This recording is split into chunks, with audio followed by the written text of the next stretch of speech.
And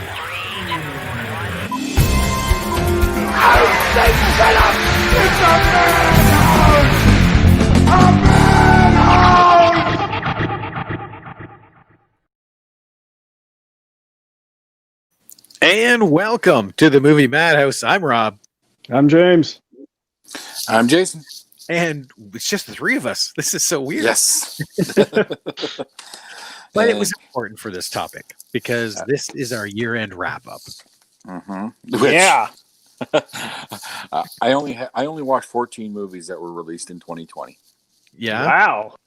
Only 14. I watched 13. Oh, okay. I win. Yep. I watched like 34, I think. Well, okay. James wins. James wins. Yeah. But I think Rob wins for how many of them he saw at the theater. 3. Yeah, I didn't see any at the theater. 2. And one of the 2 that I saw in the theater is not on my list. Oh, really? I can guess which one that is. Yes, you can. Yeah, I have my top 10. I have 2 honorable mentions, and I have 2 that don't come anywhere near the list. Okay, this is going to be interesting. I have my top 10. Technically, I have my top 20, so the bottom 10 can be my honorable mentions. I suppose. I'll be able to list every single movie I watched this year with top 10 and 3 honorable mentions. All right. Cool. All right, well, let's start it off. We don't have a guest, so that makes it Jason's turn.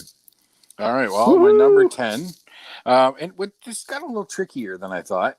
So I tried to base it on what am I going to go back to the most? I'm trying to base it off the rewatchability, but that's not exactly accurate because I know my number 1, I'm probably not going to rewatch a whole lot, but I'll explain when we get there. But for now, let's start with my number 10. I went with Bloodshot. Nice. I haven't seen that. It was surprisingly better than I expected. It's fun too. It was a fun flick. Yeah, typical Vin Diesel action genre, but based on a comic book that I was not familiar with. But it really delivered. It gave us something a little bit different. It didn't exactly follow a formula that I expected.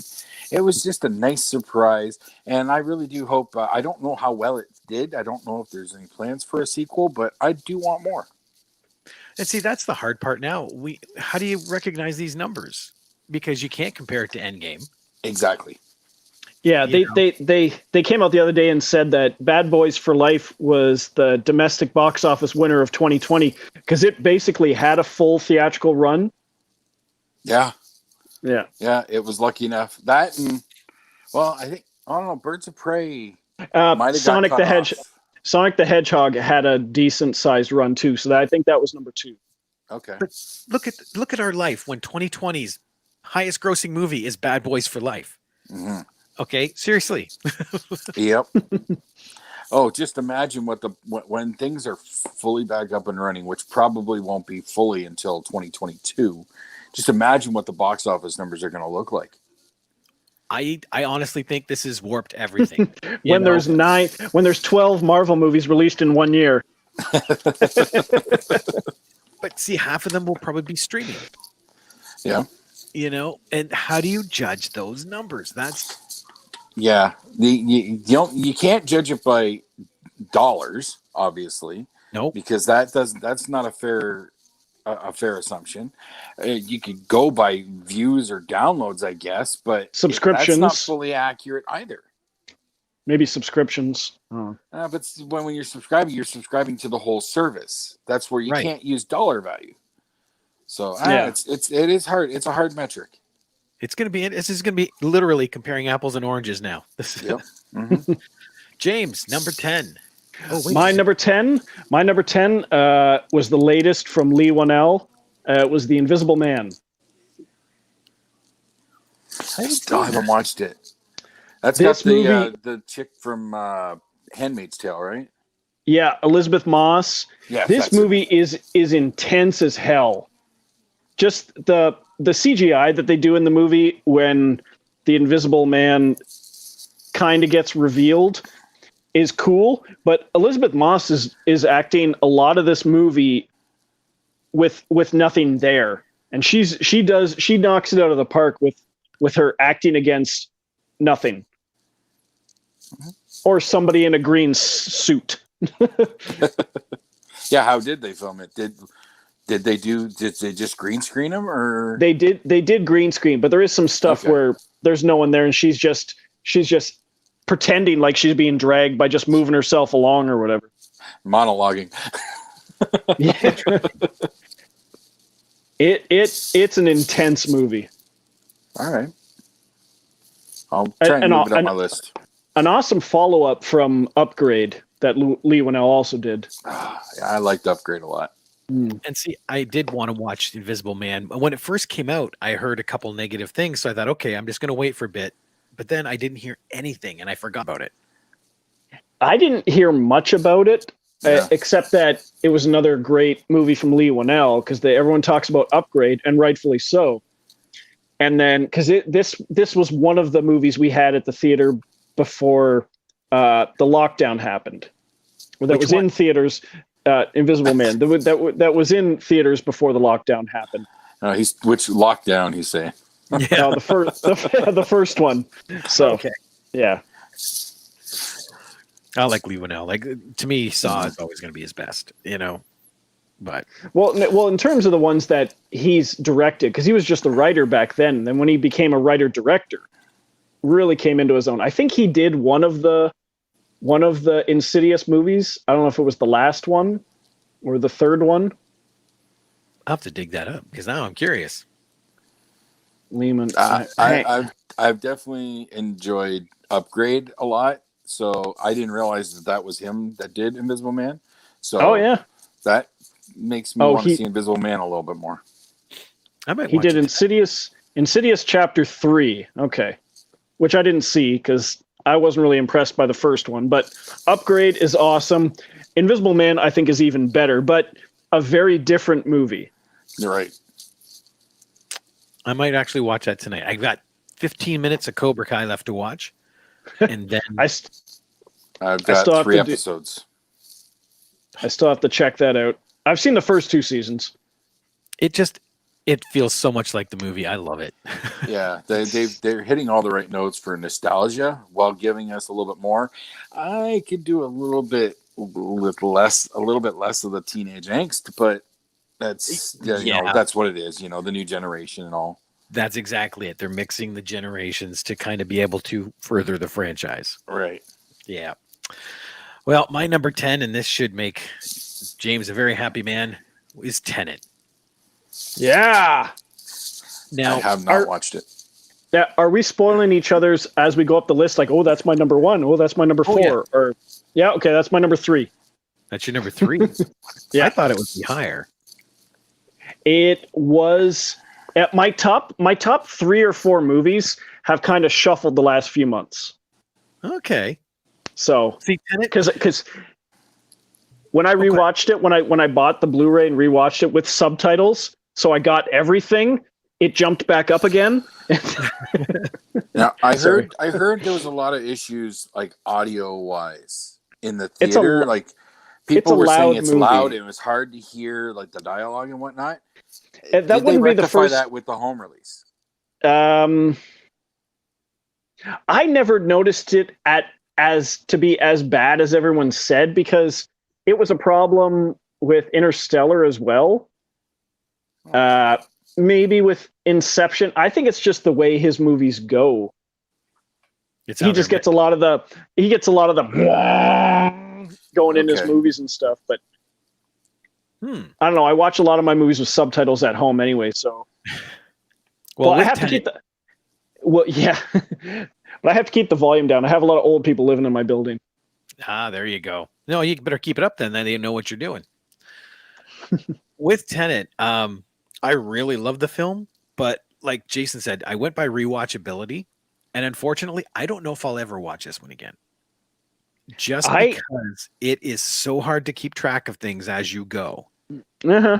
It's a very cerebral movie. If I just want to sit and relax and watch a movie, this is not one I would pick. I would say next to Inception, it's one of Nolan's most ambitious movies. Yes, absolutely. Yeah. Because it takes a concept and just spins it, Oh, yeah. Well, like Inception, I didn't watch Inception until like some time had passed after it had come out. Oh So yeah. I'm kind of on the same boat with Tennant.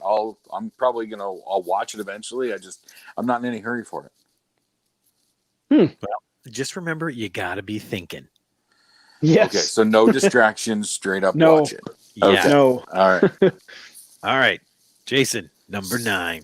Number 9, Super Intelligence. That was it went straight to streaming. Melissa McCarthy with James Corden doing the voice of the AI that's going to destroy the planet, and he follows really? her around. He follows her to observe her life and to decide whether or not he wants to destroy the planet. And interesting. It has a few of your typical Melissa McCarthy silliness, but it takes a slightly different turn, and it really gets a little bit emotional in a couple spots, and it plays out a little differently than you expect, and some surprising performances in there. I enjoyed it. It was fun. I didn't even hear about that one. I watch a lot on Crave, and it went straight to Crave. I don't know where else it was shown, like in the States, but it came up on Crave. So okay, and I get that because my number 9 is an actual straight to a streaming service movie too. So okay, Oh, interesting. but if you like Melissa McCarthy, I do. and this one was made by her husband. It's one of the I think the third movie they've done where he wrote it and she starred. Yeah. So you kind of know what you're getting there, but again, he kind of shifted things a little bit and didn't get quite as silly with it and so on. So it was a pleasant surprise that it wasn't just all super silliness. Maybe I'll check it out. I'm not a big fan of Melissa McCarthy in that kind of situation, but okay. It's a little bit more subdued. Still a little bit, but it's definitely a little more toned down for her. All right, I'm on board. James, number 9. My number 9 was the latest movie from William Eubank, and if you don't know that name, that's okay. This is only his third movie. He did Love, which was the first movie produced by Angels and Airwaves, that side project band from Tom DeLonge from Blink 182. Okay. His second movie was The Signal, which had Lawrence Fishburne in it. This movie is called Underwater from earlier this year with Kristen Stewart. That Never heard of them. is my And this one, 4. oh, this was really interesting because I had seen the movie, and then Anthony messaged me because he was watching the movie. He's like, "This movie's creeped me out. Can you stay on the Messenger, please?" Because he wanted to talk about it. And I'm like, "I'm there for you, man." Virtual holding hands. Because this movie is pretty nonstop once it kicks off. Yeah. And the effects for the creature effects in this movie and underwater are just mind blowing. It's well worth the watch. Kristen Stewart, this is one of the films that I really enjoyed watching her in. Yeah. But you've also got Vincent Cassel in there, TJ Miller, John Gallagher Jr. It's not a huge cast, but they do a great job. TJ Miller was almost like Danny McBride in Aliens. You know, it seems so out of whack, but it was such a good role. Yeah. Yeah. TJ Miller's a weird dude. He walked away from a hit show just because. No, he didn't walk away. He got booted away because of that whole controversy of him calling in a fake bomb threat. Oh, really? I thought that happened afterwards. No, okay. I heard that's what led to him being kicked off of. Obvious that would definitely be grounds, but for some reason I had it in my head that happened after he had already left the show. Yeah, and that he may not come back for Deadpool 3, which would be a shame. Very much so. Yeah. Yeah. My number 9 is a sequel that went straight to streaming that nobody knew was being filmed. and is the exact same stupid humor from the first one, but it had the addition of some presidential stuff in there, which I got very involved in this year. Oh, I know what this is. Go ahead. So yes, and it's good to see that people from Kazakhstan can still come to the U.S. The Borat's subsequent movie film, I had a blast with this. I'll probably watch it once, maybe 2 more times, but I had a blast watching it just because of the stupid situations that everything was in. My favorite is him feeding the cupcake to his daughter that had the little baby on top. I haven't checked this one out yet because I was the furthest thing from a fan of the first one. I haven't watched any of those movies. Oh my God. They are pure mindless stupid. Like, if you don't want to think at all, this is a movie to watch. Put it this way. I got other things I can watch. This is the scene that I love. And you see bits of it in the trailer when they're actually at the doctor and he goes, yes, but she has a baby in her. We want to get it out. And the doctor's like going, no, that's not what we do here, but we'll help you through the whole process. And Borat's going, but I feel so bad because I put the baby in her, because he fed her the cupcake. And he goes, well, you keep saying daughter. Is she your real daughter? And it's like, yes. He goes, but can't we get no, it's a living thing. They go, no, it's not. Oh, yes, it's a living thing. No, it's like this, because it's a little plastic baby. It's beautiful how they do it. Now, what's your opinion on the Rudy Giuliani scene? I love that scene. Just reaching down his pants so fast, it's not funny. That's what I thought. Yes. No, he was just adjusting his shirt. His microphone, I think, wasn't it? Borat actually crashed the vice presidential speech that he was giving, dressed as Trump. I heard about that. On his was shoulder. That part of the movie? It's part of the movie. Oh, okay. Oh, yeah. Oh, hey, my goodness. Tom said, hey, guys, hope all's well. I'm going to watch tonight. Thanks, Tom. Tom is a Vicious Circle follower, but he's from Hamilton. Oh, nice. Yes. Welcome. Yes, so we dragged him to the dark side. But yeah, like I said, Borat 2, it's just stupid fun. Like, you watch it and go, oh, my God. So, yeah, it's my number 9. I don't mind what I have seen of Sacha Baron Cohen, but none of those movies have piqued my interest at all. And I like stupid humor sometimes, but I just not drawn to any of it. It's to me, it's like Napoleon Dynamite and Hot Rod. You got to be in a special mind frame to want to sit there and watch it. Yeah.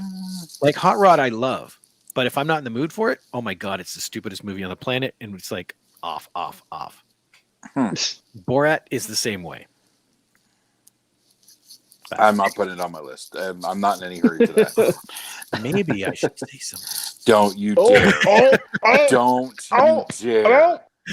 I will say number 8. Jason, what do you got? My number 8 is Spree. Starring, I think his name's Joe Keery from Stranger Things. Oh, interesting. Spree? So it's called Spree. The entire thing, I believe, was shot using cell phones and whatnot. It's because it's all done as a YouTube guy who he wants to blow up, and he's positive about it, whatnot. But he's not. It's not working, so he has to make ends meet as basically an Uber driver. But they call it something else. Actually, I think they might call it Spree, but I'm not sure. But in the end, he's like early in the film, he's talking about this plan and this day and everything. And now the meat of the film is on this night that he's been planning for a long time. And what he ends up doing is basically picking people up and then killing them. Jesus. He drugs them and then kills them. And he's filming the whole thing. And he's talking like one of those obnoxious YouTubers, like, hey, don't forget to like and subscribe and all that stuff while he's doing all this. And you don't see him killing people. Like, you don't see him like stabbing people and whatnot. A little bit at one point, yes, there's stuff goes down, particularly later in the film.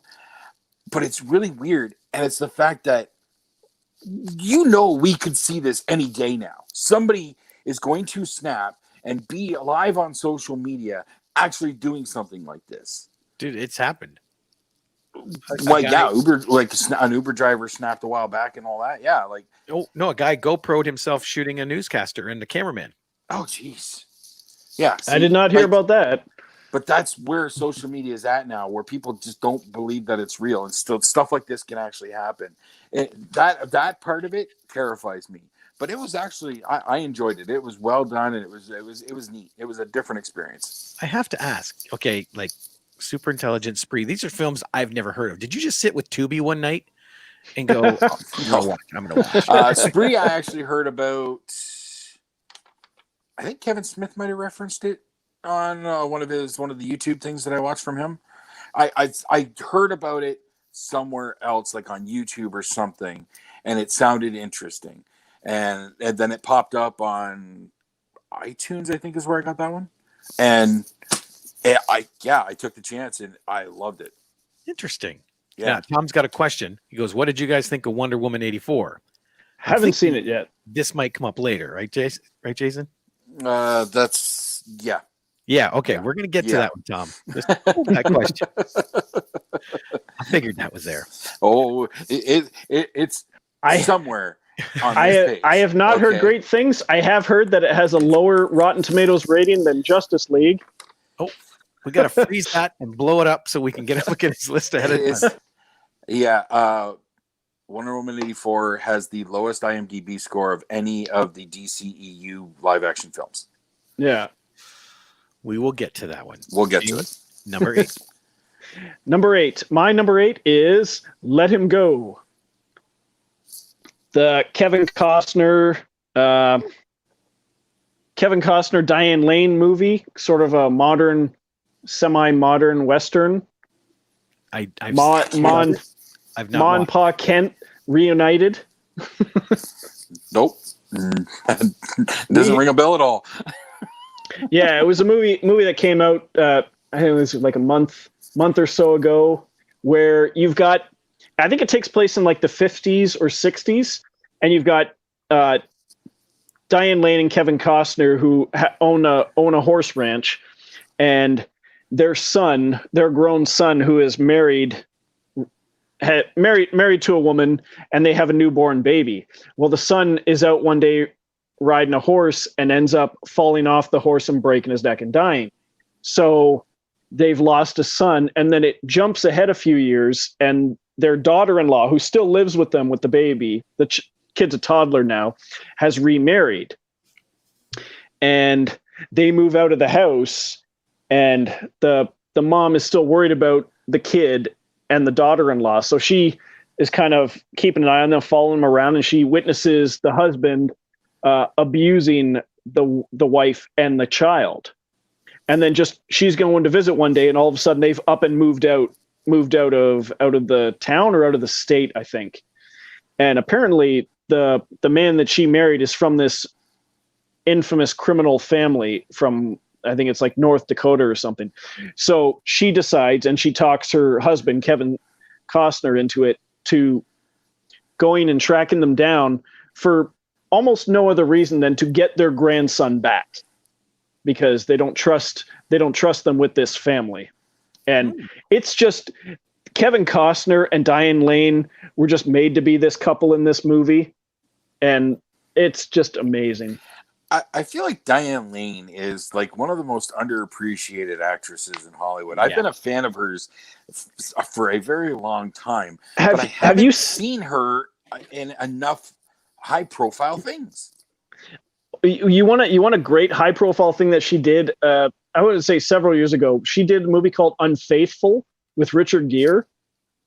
That's a good movie.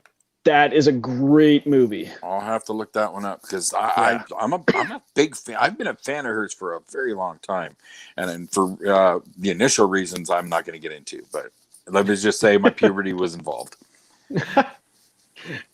What? One of the first movie I ever saw her in was essentially a skin flick. Night Moves? No, actually, Lady Beware. Oh, I've never heard of that. First thing I saw her in, I think, was Night Moves, with this like erotic thriller with Christopher, the Highlander. Lambert, yes, Christopher Lambert. Yeah, Christopher Lambert. I remember that movie too, but Lady Beware, I believe, came before that. That's what she started. The first things I saw her in was a few of these straight-to-video erotic thriller flicks, and then there we go. I saw her in a few other things, and then she played the mom in Jack with Robin Williams. I tried to forget that one. Never. Oh, yep. Oh, come on. That movie's awful. Oh. That's one that Francis. Oh, it worked. Oh. Look at that. He did it. he poked me off the show. There is no such thing as an awful Robin Williams movie. Take that back. No, that's his one. That's his one. Number 8 for me is one of the ones I got to watch in the theater. Oh, Russell Crowe in Unhinged. Oh, I started watching this one. It looks pretty good. It is really good. It's a big departure for Russell Crowe, and I loved him in that role. He's, got his things going on, and he snaps. And a lot of road rage, a lot of restaurant rage, a lot of chasing through the streets rage. I want to see that movie. It looked intense, and I just haven't gotten around to it yet. I watched it up until the end of the scene where he initially gets him to roll down the window saying, "I don't think you've had a bad day before, but you will." Yep. It gets interesting from there. Let's just leave it at that. All I know is the trailer itself felt so intense that I'm like, ooh, I'm getting anxious just watching the trailer. That to me is a good sign. I need to watch that movie. Yep. Yeah. That was the first one we got to see going back to the theater. Was Unhinged. Okay. It was one of the And then we saw Tennant, and then the third one. Okay. Did you see Honest Thief? Was that one of the other ones? No. I'll get to the other one because it's on my list. Oh, okay. All right, cool. Number 7. Jason. I'm a little scared of what that other one might be. My number 7, Andy Samberg, Palm Springs. Oh, I've heard about this. It's another Groundhog Day type flick. That's number 5? Yep. Oh, see, it's on my list. It's on my list. I haven't watched it yet. My list of movies to watch. This is another one went right to Amazon. Yes, that was an Amazon flick. And it was okay. Fun. It was a lot of fun. And J.K. Simmons was awesome. Oh my God. He was so good in this film. The basic premise, not to steal this from Jason, but it's about a guy that has the Bill Murray syndrome, Groundhog Day. He's stuck in this loop, but for a reason. Okay. He introduces another guy into it, and they have this ongoing thing because of it. And then the movie starts because a bridesmaid follows him and ends up in this loop. Isn't it at a hotel? It's at like a little kind of resort type of thing in the middle of the desert, like all in Palm Springs. Yep. Right. And nice. Oh, it's fun. It will. But I will watch it. They do kind of give a bit of an explanation to it all, I think that's what leads to the finale. I think Groundhog Day is the only one that never gives an explanation as to why. Mm-hmm. Yeah. Happy Death Day doesn't, but until Happy Death Day to You. Right. But that's just it. Sometimes you don't need the explanation. Look at Night of the Living Dead. No reason is ever given for zombies coming back, but it doesn't matter because that's not the point of the movie. No, it's not. It's not a comment in the original. No, it's never detailed. Oh, okay. I thought there was a news report. They have one news report go through, but again, there's like 3 different theories that people toss around during that whole movie. Okay, so it's news reports of it happening, but not what caused it to happen. Right. Okay. All right. And I think that's perfect. Sometimes too much can be too much. If it's delivered well, we don't really need to know. See, now Palm Springs, you need to know. And it's the reason they give. Yes. Yeah. Oh, interesting. But that's how the story played out too, right? Right. You needed to know. Did either of you ever watch the movie Mom and Dad with Nicolas Cage? Yes. Yeah, that was on my list. We did. Yeah, it was one of our previous lists. Yeah, yeah, I had it on a list too at one point. that's never fully explained what caused that. So that's true. They don't give a reason. Yeah. No, and I kind of want more there. I also don't, because that movie was just so much insane fun. Yeah. Not only is it not explained, it also doesn't have a resolution. No, not really. But yeah, if you think about it, if you go back and you watch Groundhog Day and they suddenly give you a reason for why he's stuck in that loop, now you're suddenly going to be looking at it going, well, wait, this doesn't fit that theory. How come this happened? You poke holes in it. Yeah. Exactly. I think everybody's just happy with Groundhog Day, just thinking of it kind of like the Christmas Carol syndrome type of thing. He had to learn to be a better man in order to break the cycle. Something along those lines. That's what most people think of it, right? Yep. So, and here's one of the listeners, Pam Ortiz. Hey guys, she is a Vicious Circle watcher, and I've dragged her over here to the dark side of the movie madhouse. Yes. Okay, James, number 7. Number 7. My number 7 is a Netflix film. It is Aaron Sorkin's second directorial effort, The Trial of the Chicago 7. That is one of my honorable mentions. This movie, I thought every scene in the courtroom of this one is gold, and Sacha Baron Cohen is one of the highlights of this movie as he's playing Abby Hoffman. He is so good. Him as Abby Hoffman and Mark Rylance as the defense lawyer William Kunstler. What I wasn't expecting was to see late in the movie Michael Keaton pop. I'm like, holy shit! I had no idea he was in this. Neither did I when I watched it. It was weird. I watch a YouTube channel called Legal, and basically what he does, he's a lawyer, and he will go through films and critique it.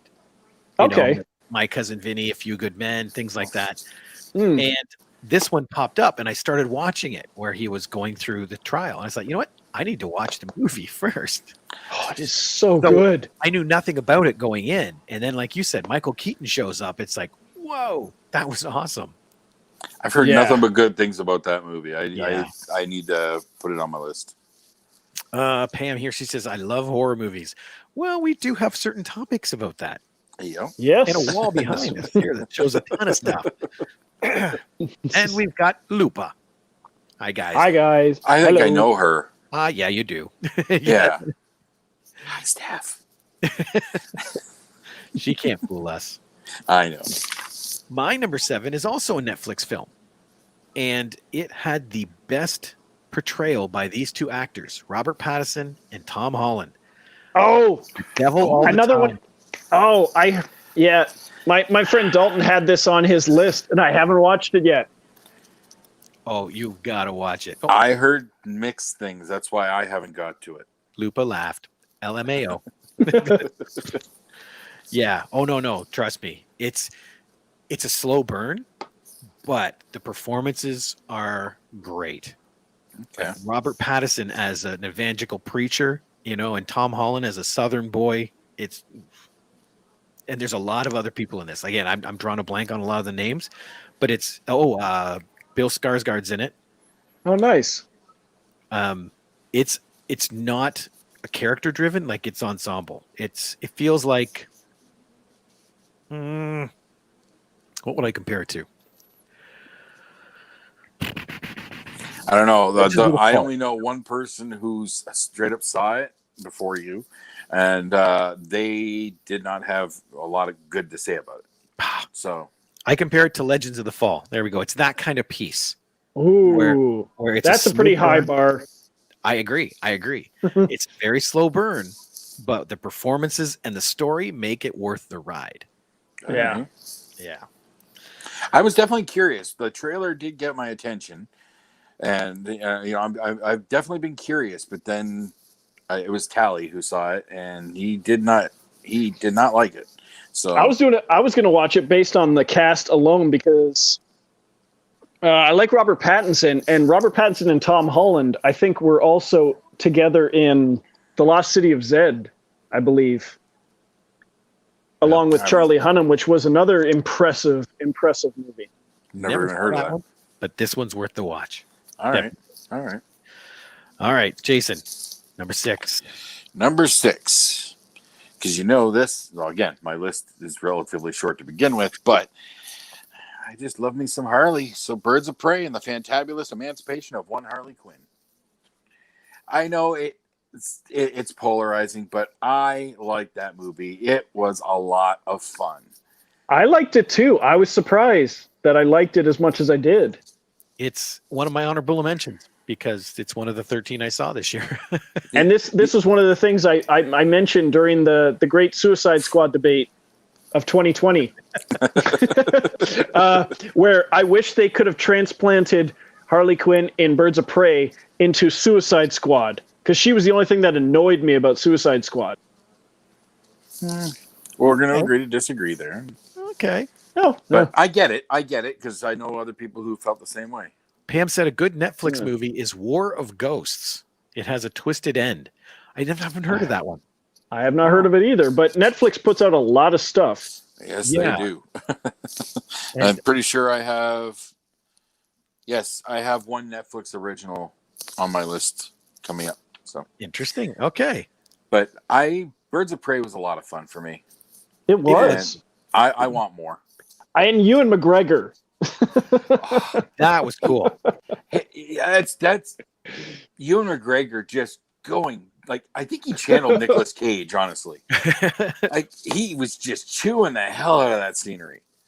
And I think you hit the nail. I think you hit the nail on the head there. He was channeling his Nick Cage. I love it. Yeah. James, what's your number 6?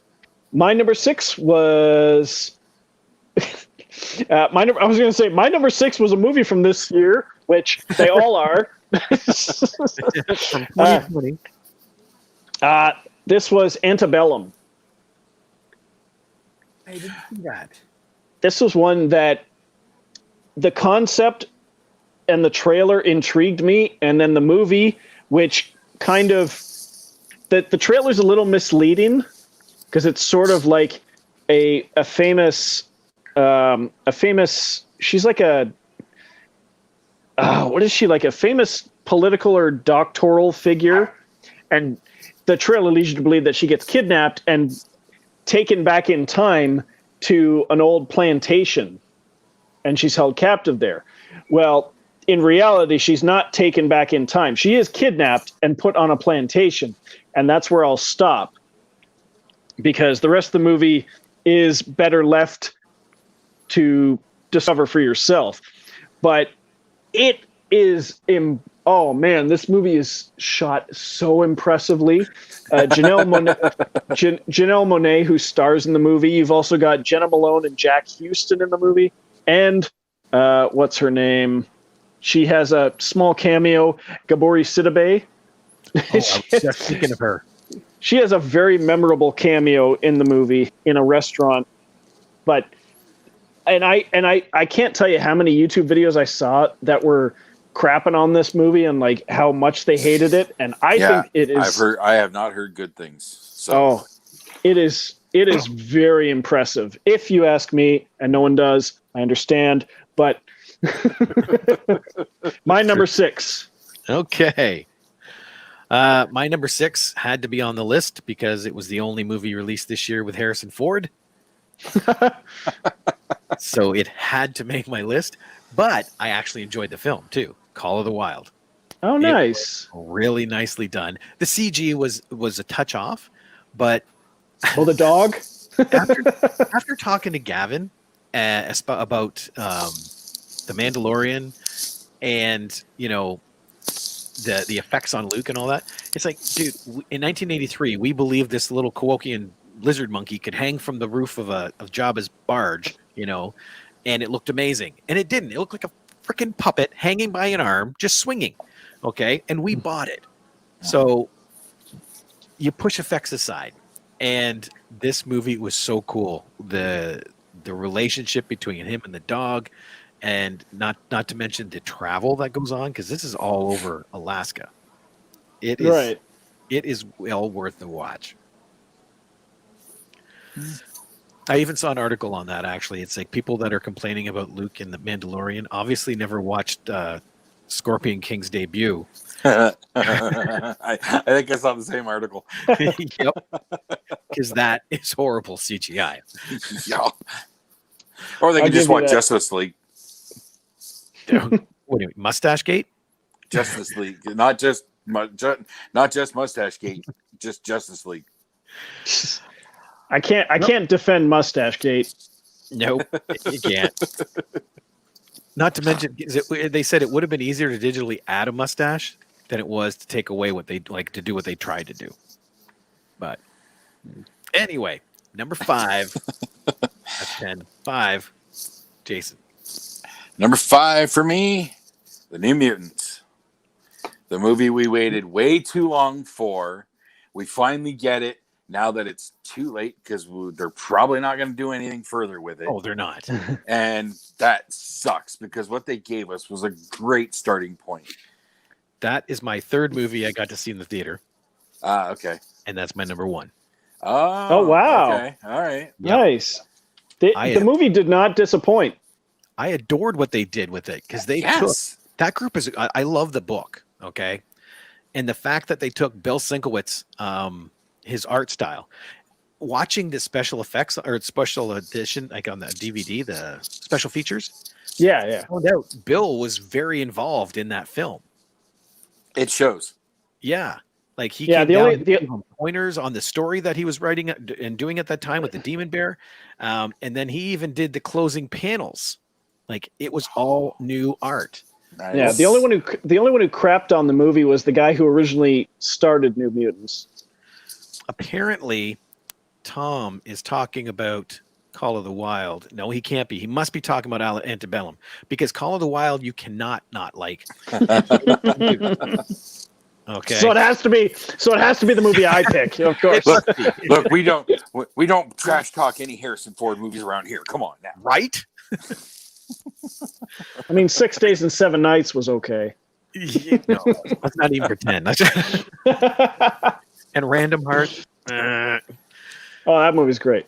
But I love that they put the horror element in a superhero movie too. Yeah. You know, Yeah. They got dark and gritty with Logan, but this was. I think especially that's why the it really smiley face out. guys. Yeah, those guys were creepy, but I think that's really what makes it stand out because in amidst all the deluge of comic book movies that we've had over the last 10 years or more, this movie stands out because of that. Yeah. And it really worked as a great origin story to introduce us these characters. And now I want more, and we're never going to get it. And it gets you a little, and it gets you a little bit closer because they actually use footage from Logan. Yeah. And they reference once again the Essex Corporation. Yeah. Which was that was the tie-in because without actually giving you Mr. Sinister. The Essex Corporation was supposedly the people behind all that mutation experimentation in Logan. Yeah. Yep. Which again built on the little post-credit scene in X-Men Apocalypse. The only thing it messes up, it's like, okay, when does this film take place? Because they've already said all the mutants are gone, in Logan. So are they or aren't they? Or, It could be just a little bit prior to, it could be between X-Men Days of Future Past and Logan. Because they said like no new mutants had been born. Didn't like it. Oh, wow. Pam said New Mutants. Tom didn't like it. Oh, Tom. He's going to be my quickest friend and unfriend that fast. Oh, but he loved Call of the Wild. You loved. Okay, you're back in. Wow, what a roller coaster of emotions. Right? Nice. James, number 5. Number 5. What did you do for number 5, Jason? New Mutants. Oh, I thought that was Rob. Were you not? No, that was Rob's number 1. Sorry. My number 5, I have brought this up on a separate list. It was the second movie from Ben Zeitlin, who did Beast of the Southern Wild. This was his Peter and Wendy and the Lost Boys story, his version called Wendy. I did not see that. I heard of it, but I did not see it. Yeah, it came out earlier this year, but it hasn't come out on video or anything yet. Look at Tom. He said, be nice. That is me being nice. I did want to see it because I love those variation movies. Like I love, It's, you know, it is so well done. And if you've seen Beast of the Southern Wild, it's a perfect follow up for him. And if you haven't, it's still a great alternate version of an origin story for Peter, Wendy, and the Lost Boys, and Captain Hook. I'm gonna watch that. I will watch that. Well, I remember when you talked about it a few weeks ago or whenever that was, and yeah, it definitely piqued my interest. Like Rob, I like to see alternate versions of these classic tales and so on. So yeah, I definitely got to try and track that down when it's out there. Yeah. Okay. Well, my number 5 we already talked about too because it was Palm Springs. Okay. Nice. So, that puts us to number 4, Jason. Number 4 for me, Netflix original that came out of nowhere and did a monster numbers. The Old Guard. Oh, I still haven't watched that. With Charlize Theron. I have. That's my number 3. I'm not surprised. It's a fun flick, being a completely original property. You know, you're always taking a chance, and it worked. They gave us something a little bit different, and it was a lot of fun. And Charlize again crushed as a badass like she can. Yep. And yeah, I want more, and I'm sure there'll be more. It's based on a graphic novel series. Oh, okay. Yeah, you can see how they set it up for a franchise. Absolutely. But the premise is great because it's about immortals that have gone through time, but they're not 100% immortal. No. You know, it's like they have an expiration date. And they heal up, they're all good, and then they're like Logan, actually. Yeah. That healing starts to go away. Eventually, they just run out. Right. Even Pam says, I hope they make a sequel to The Old Guard. It was a fun movie. It was. Netflix is taking a chance with a few properties like that, and they're doing well. So, you know, it's good stuff. James, give it a good honest watch. I'm pulling it out for that one. It's on my list. It's on my list. I just hadn't got around to it. Well, now you have to. Yes. My dad had that on the wall in his office. And I Round to it? Around to it. Yep. I've seen it. My aunt and uncle had one in their basement. Yeah, Round to it. Yep. It was a circle. It was awesome. Now you can see it. There you go. James, number 4. Oh, my number 4. My number 4. What? We ask you questions when you're drinking. My perfect time. My number 4 was supposed to come out in theaters this year, and then the lockdown happened, so it went to streaming. It is Judd Apatow's latest, The King of Staten Island.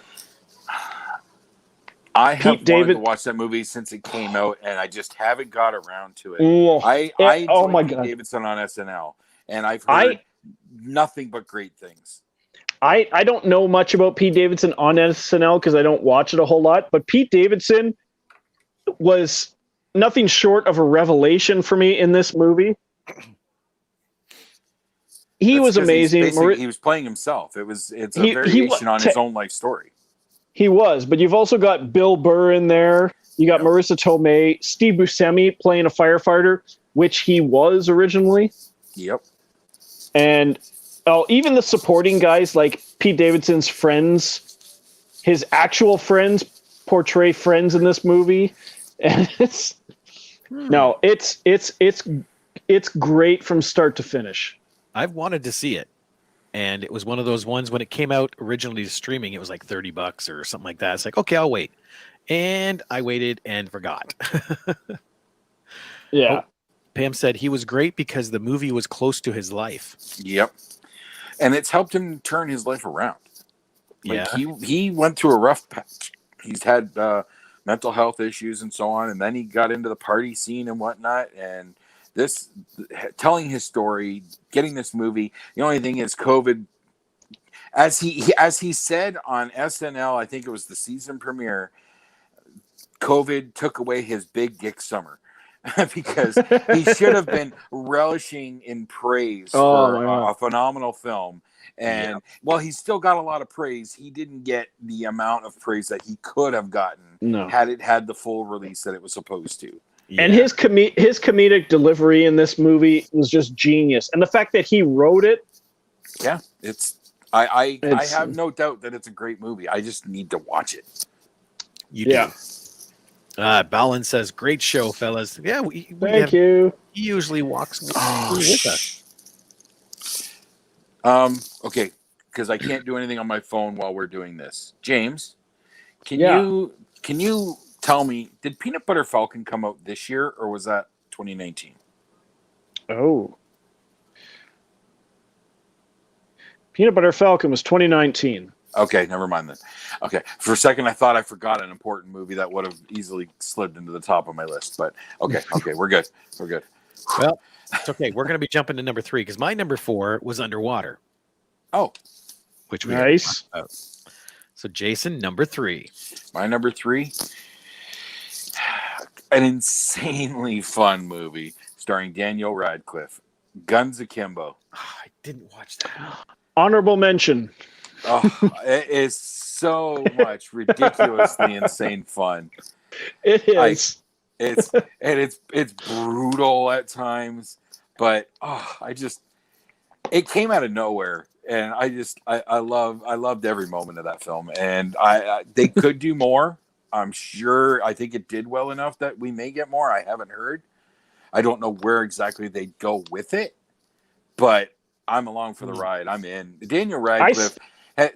Harry Potter, screw that. You know, he's really had some phenomenal roles after Potter, and he's just phenomenal.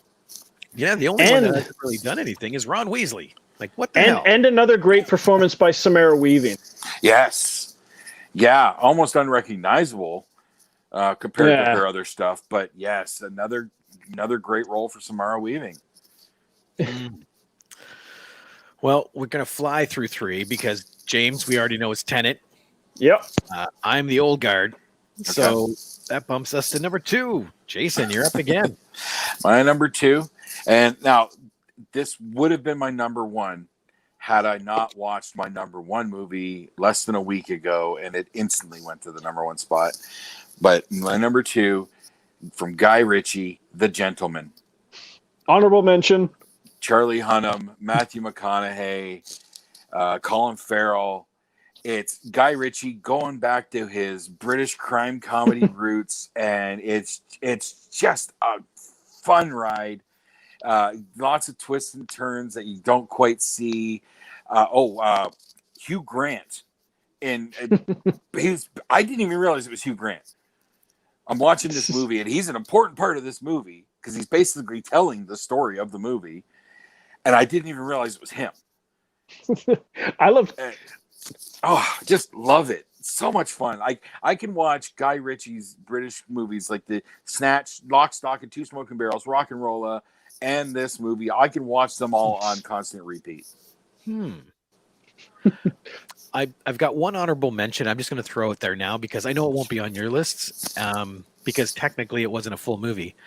But Hugh Grant's in it, and I did not recognize him at first either. It's called Death to 2020. I haven't watched it yet. I watched that the other night. It's pretty funny. It is hilarious what they do with that. Hugh Grant's in it. Lisa Kudrow. Sam Jackson. Oh, my God. Leslie Jones. But and they play people that basically they go through the entire year of 2020 with all the events going on. And the only thing they left out was the Murder Hornets. Yeah, they didn't mention the Murder Hornets.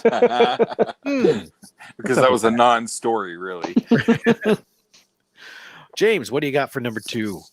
My number two came out with almost no heads up. I think they dropped a trailer maybe a week before the movie came out in theaters and stuff. It was The Empty Man. It was one of two horror movies that came out around the time that and Come Play came out within a few weeks of each other. Sounds like and it's sort of thing. Is this an Invisible Man story? No.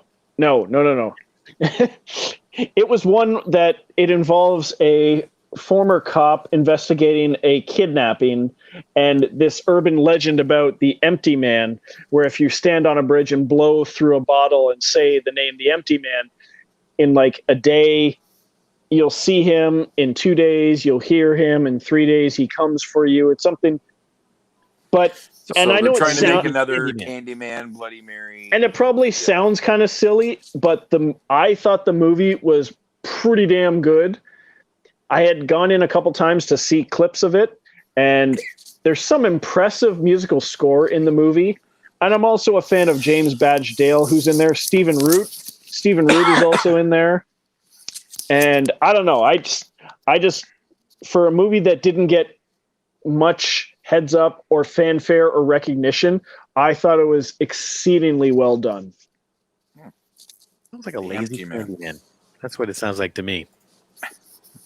It's like, I hear my name. I'll get to you when I get to you. It deserves better than being lumped in with a lot of that stuff. Yeah. Okay, and she said the same thing. I thought you meant the Invisible Man. No, that was my number 10. Ballin said, "Oh, he's jumping right to number 1." He said, "Screw the first 9. Here's my number 1, The Way Back, starring Ben Affleck." Oh, I never got around to watching that one. I have not watched it either. I know I want to, but it did. I But what I did Ballin hear good said there things about Affleck pouring his heart out in that film. That's all I've ever heard about that movie. Yeah. Yep. Well, my number 2 has now put a new movie in my Christmas rotation. Oh. And it is so cool to see Walton Goggins go up against Mel Gibson. Oh. In Fat Man. Oh. I was thinking of something else. Walton Goggins was in it. Oh my gosh. No. It is so good. This kid gets cool and takes out a hit on Santa. And the hitman was dissed by Santa when he was young, because I'm guessing he wasn't good, right? So he gladly accepts a contract. Then you go to Mel Gibson, who is Santa, Chris Kringle, who is now working with the military because he has to make ends meet, because not a lot of kids believe anymore. So numbers were down last year. So the U.S. government only gave him half the money. So he has to make more money. So he gets the elves making military weapons. It is so much fun. That sounds ridiculous, right? I gotta watch this movie. Just watch the trailer and you'll be hooked. I swear to God. All right. You've kind of sold me. It just sounds ridiculous enough that I'm interested. You know what? I'm pulling the trigger on this one for you. Give it a good, honest watch, Jason. Okay. Done. Now you gotta. Let me finish up Cobra Kai, and I'll get to it. Tom said, I loved Fat Man. It was also one of my Christmas favorites. Pam, same thing. Great holiday movie for the kids. Not quite for the kids, but Santa's a little rough around the edges. All right. But yeah. You know what's now, okay. I'm gonna call a little bit of something here. Even though it's not the same. There is they've stole the concept from an old comic book. Oh, really? There was a one-shot Lobo. Oh. The Lobo Paramilitary Christmas Special. I've read it. Yeah. Nice title. It is not the same.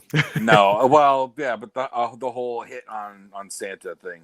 They stole it from Lobo, damn it. Yes. Of course. I'm still going to watch it, though. Everybody copies Lobo. Yep. Pam said jokes. Yeah, I knew you were joking. Trust me. Unless you're watching this with your kids. That's right. I might watch it with mine. Well, yeah. Yours are good. Yours are like 107. Yep. That leads us to number 1. Jason. My number 1, like I said, instantly went to that spot after watching it less than a week ago. And hands down, this across the board, I'm not alone in this. Wonder Woman. Soul. Disney Really? Pixar's Soul. Kids movie. Such a beautiful film. So interestingly crafted. It's jazz music. It plays heavily because the main character is a jazz musician and so on. The movie is portrayed like a jazz visual representation. There's one whole scene that it just, you feel the jazz. Who the heck's got a dog? Neither one of you have a dog. I'm at my girlfriend's place. She has a couple dogs. Oh, okay. You have a girlfriend? Yes, I do. Sorry, I didn't mean to say that with such a surprise. Yeah. You've never mentioned it. This is news. That's twice I heard a dog, and I'm like, neither one of you have a dog. Okay, that's who helped me bake the pie. Were you looking off screen and saying something to her, because it looked like you were mocking Jason at one point that I didn't acknowledge? No. It's the one of the other dogs, Sasha, is laying over here. Oh, okay. Jason was talking and you're down going. So but yeah, Soul is beautiful, visually stunning. Do you remember, you've both seen Moana? Yes. Yeah. Okay, Yeah. so do you remember during how they play with the visual style during What Can I Say Except You're Welcome? The Maui song? You know how they play with the visual styles a bit, and they go like 2D at one point? Yeah. They take that to the next level in a couple spots in this movie, and it is visually stunning to watch. But this was when I was very surprised. Sorry, go ahead. The whole concept behind it is very intriguing. It's a little bit dark, but it's dark with purpose. It delivers a beautiful message. It is just so well done. The only reason I struggled, like I had to put it at number one, because it is just such a perfect visual film. Like, so good. But I don't know if I'm going to rewatch it on a regular basis, because I put it almost at the same, like Inside Out is one of the most emotional Pixar movies, and Soul goes one step past that. So I can't rewatch it on a regular basis because I'm just going to be bawling all the friggin' time. I was very surprised that Soul went to streaming. That was one thing I was surprised about, because I hadn't heard much about it until your thing saying wow and stuff like that. That's all I could say at the time. And Inside Out sucks. And as I was thinking, that short that was before Inside Out, that lava video, is by far and away the best thing Pixar has ever done. But Inside Out is awful. But I was very surprised. That, like, after they did it with Mulan, where they did the premium. Okay, I'll just move on. I'm trying to cover it. So number one, James. I'm sorry. I was not a fan of Inside Out at all. You don't have a heart. Sure, I do. I cried. I cried at the beginning and ending of Up. I have a heart. No. Why don't you guys sit up there and fight?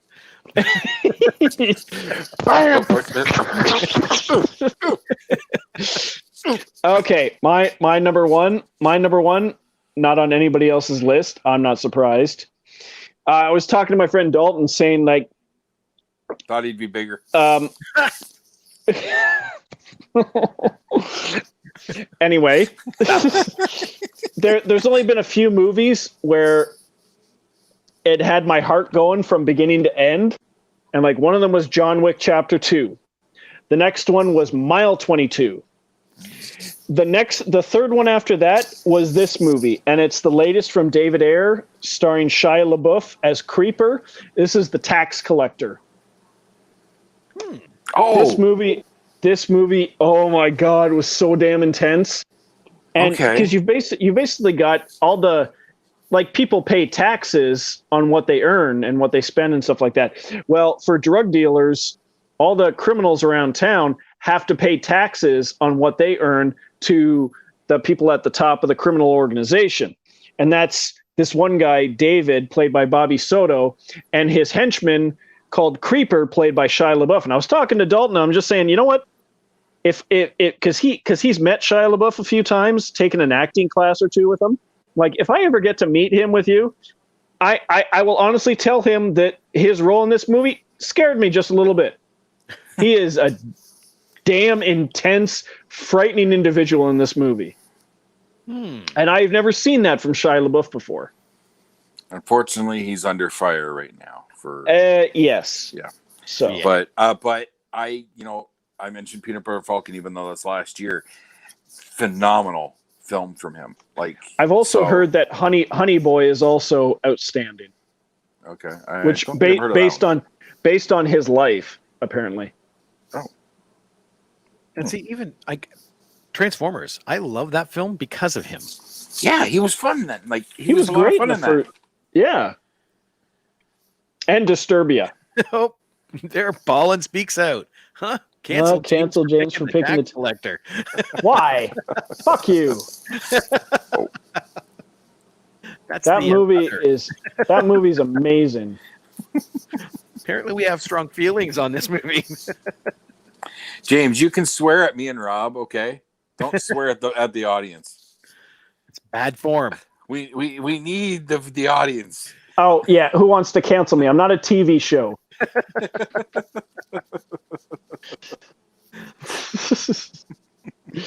Oh man, that's priceless. Thank you, Bob. And good. What was your number one, Rob? New Mutants. Okay. Yes. I watched that about 4 times already since I got the Blu-ray. In terms of honorable mentions, if I did my bottom 10, I've already mentioned Guns Akimbo and The Gentleman.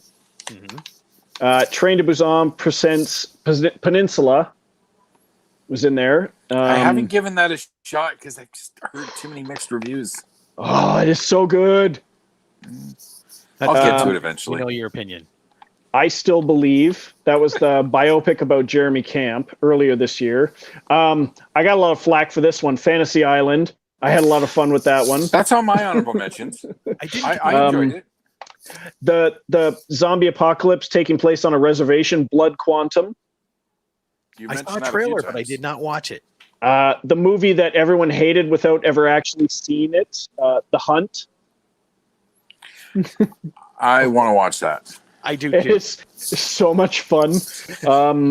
The not remake, but a sidequel, The Grudge. What did you call it?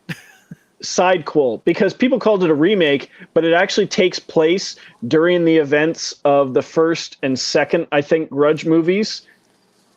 The Sarah Michelle Gellar ones?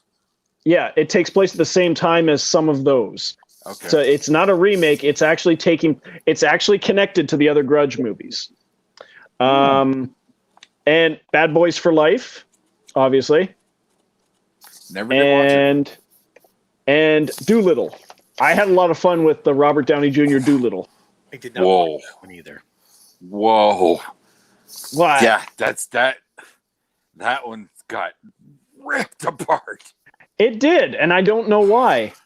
I thought it was a lot of fun. I don't know. I didn't give it a chance either, so I really shouldn't say, but I just know that got torn to shreds. I think it's because it wasn't Iron Man. That's possible. It's his first post MCU movie, yeah. They were still mad that his character was dead. Maybe. It's like, maybe. You're dead to us, Robert Downey Jr. Yep. The one honorable mention that hasn't come up yet, Sonic the Hedgehog. Come on, it was a lot of fun. I still didn't see that. It was better than I expected. It was a lot of fun. So I had to give it an honorable mention. Now, the ones that are nowhere near my list, even though I enjoyed Brahms the Boy 2, I couldn't put it anywhere near my top list. Okay. I'll admit that. It was pretty good. I think I didn't have any movie this year that I outright didn't like. Okay, Pam, thank you for referencing that movie. Yep. Because I don't know a lot of people who know that movie. I know that it was like surviving the game. I know that movie, but I've never watched it. I watched it a lot back in the day because it was like the low rent knockoff, slightly better than at times than Running Man? No, not Running Man. Van Damme. John Woo Van Damme. Hard Target? Yes. Same concept.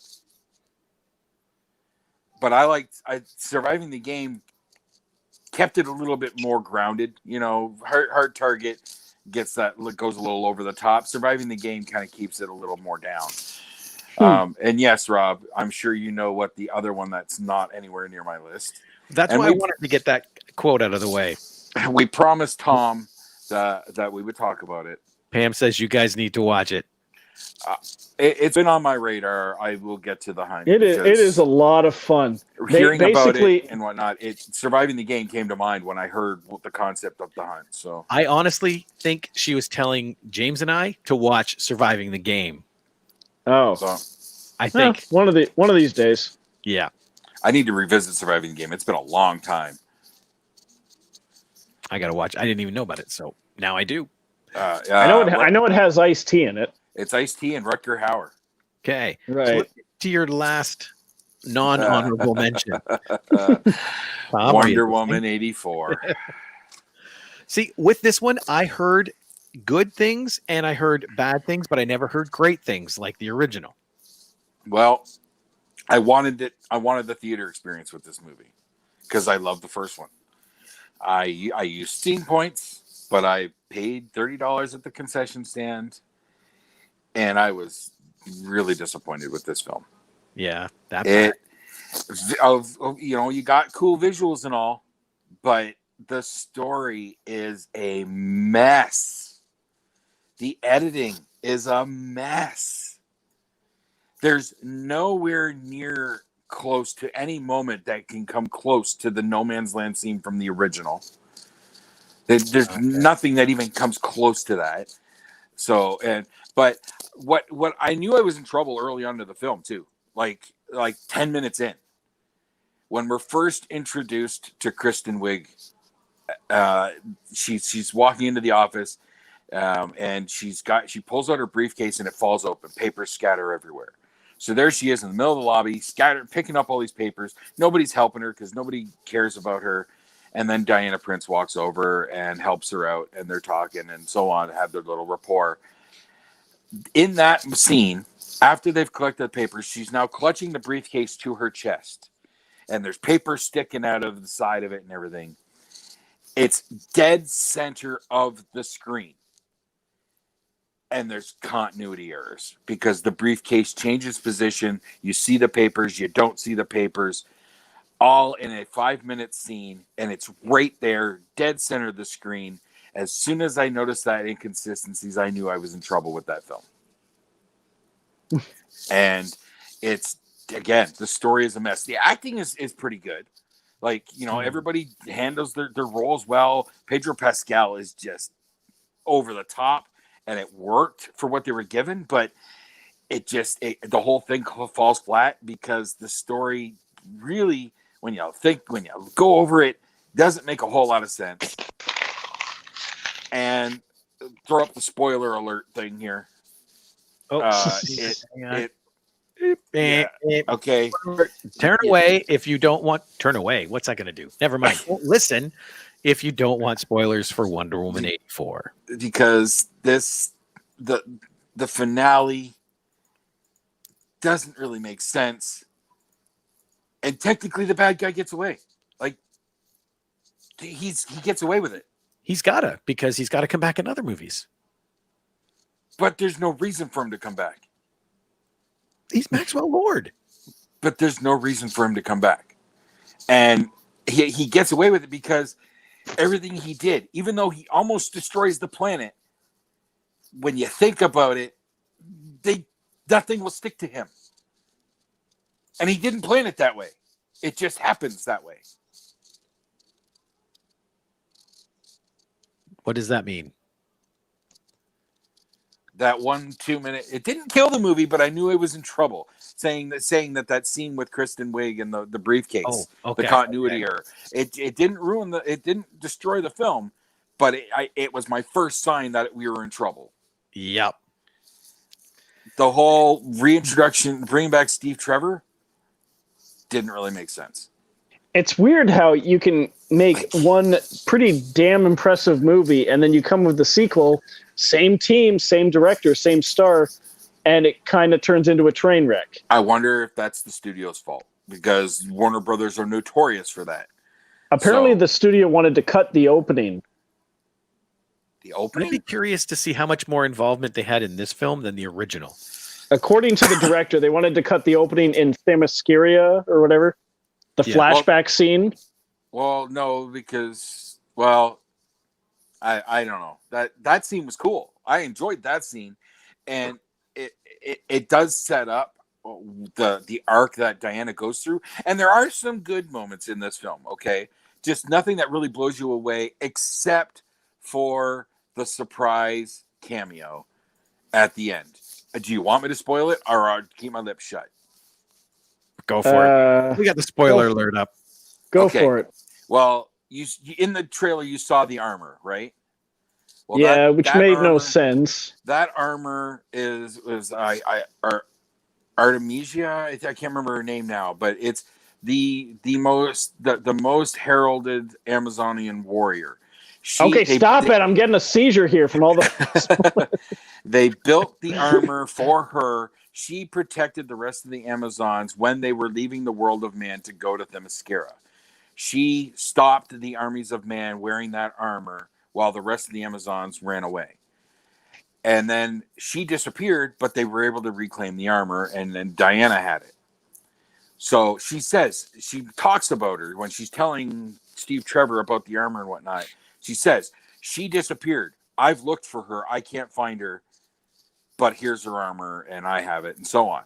Well, bonus scene in the trailers, big spoiler. You see a woman, and you think they're pulling you think it's Diana. You're walking through like a big open air market somewhere, and for some reason I can't remember why, but like a telephone pole or something falls down and almost lands on a kid.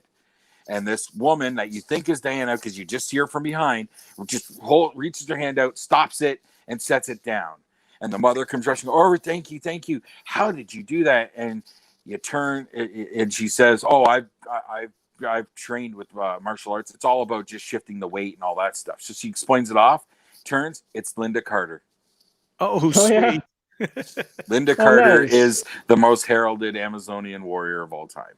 That's awesome. That was a great callback. So, yes, that was a cool moment. And there are a few little moments through the film that are good, but overall, the story's just a mess. You really lose. You know how you want to be pulled into a film? Well, there's so many things happen that really don't make any sense that it pulls you out of it. And I am not alone in that. But I've seen so many other reviews that match those sentiments exactly. Well, maybe I'll wait a little longer before I watch it. Now, there's been some up in arms, and I don't know where it originated exactly, but I think it came from some female comedian, where they were saying, everybody ripping apart the Wonder Woman, ripping apart a female-led superhero movie. But yet they'll forgive a bad male-led superhero movie and give him multiple sequels. Well, guess what? Congratulations, you're in the club now because they already greenlit Wonder Woman 3. So, right? Well, congratulations, you're getting your wish. There's equality. You can have a crappy movie and get a sequel too. Yeah. Oh, so boy. There you go. There's my review of Wonder Woman 84. Pam said, I thought Diana said she died protecting them first. Kind of doesn't tie in if she's looking for her in the present. No, she didn't say she died. She just said she disappeared. Yep. Stole her armor. Yep. That's thievery. Literally. Wonder Woman stole armor. Yeah, basically. Yes. God. That's it. Yeah. And she calls herself a hero. Next movie for her, Suicide Squad. Get her in those with villains. Alrighty. Well, I guess that wraps up our top for 2020. Yep. It is what it is. Yep. As thin as my list technically was, Here's hoping this year we'll get to watch a lot more. Yes. And I definitely have to watch Fat Man. You've sold me. You didn't even have to throw that line out. I'm sold. I did not realize what it was about, so I'm in. I gotta watch it. Oh, it's a blast, man. As soon as it's on DVD, I'm getting that. Cool. It is on DVD. I'm getting that then. Alrighty, guys, for another week at the Movie Madhouse, I'm Rob. I'm James. I'm Jason. We'll see y'all later. Bye-bye. Toodles.